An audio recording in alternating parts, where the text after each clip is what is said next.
Today, France is blue, Germany is silver, and Italy is, of course, red. Every major motor racing country has its own national colour, as is British racing green.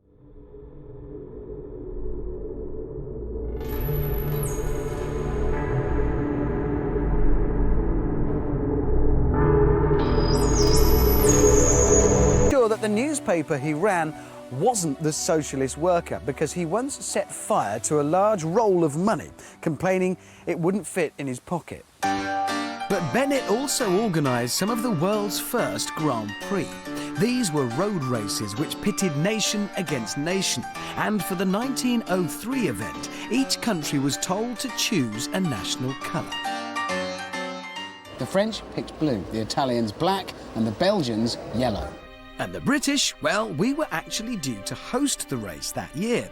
But because Parliament had set the national speed limit at a giddy 12 miles an hour, we switched the location to Ireland. And there, as a mark of respect to our Irish hosts, the British cars were painted green, as you can see from this rare archive. Yes, sorry about that. Anyway, look, here's the proof. This is a 1903 Napier, the very car that raced for Britain in that event. It's a priceless 102-year-old car that's capable of 80 miles an hour. But that's not what matters. What matters is this is the very genesis of British racing green.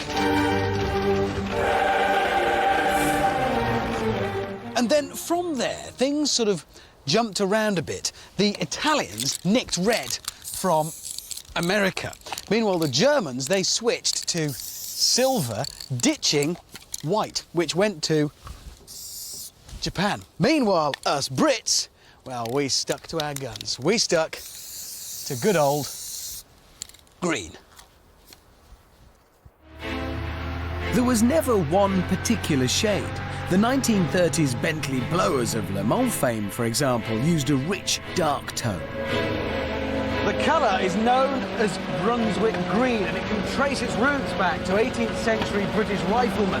You know, Sharp, Sean Bean, all that lot.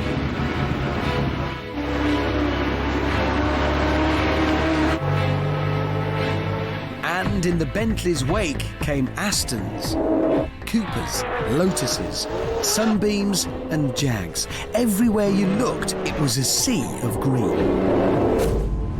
And then, in the 1960s, it all came crashing to a halt. And the villain of the piece was Lotus genius Colin Chapman.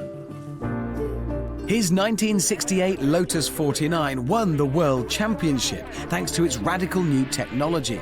But it was also the first British race car ever to carry sponsorship. Soon after, the money floodgates opened. And from that point on, British racing green would take a back seat.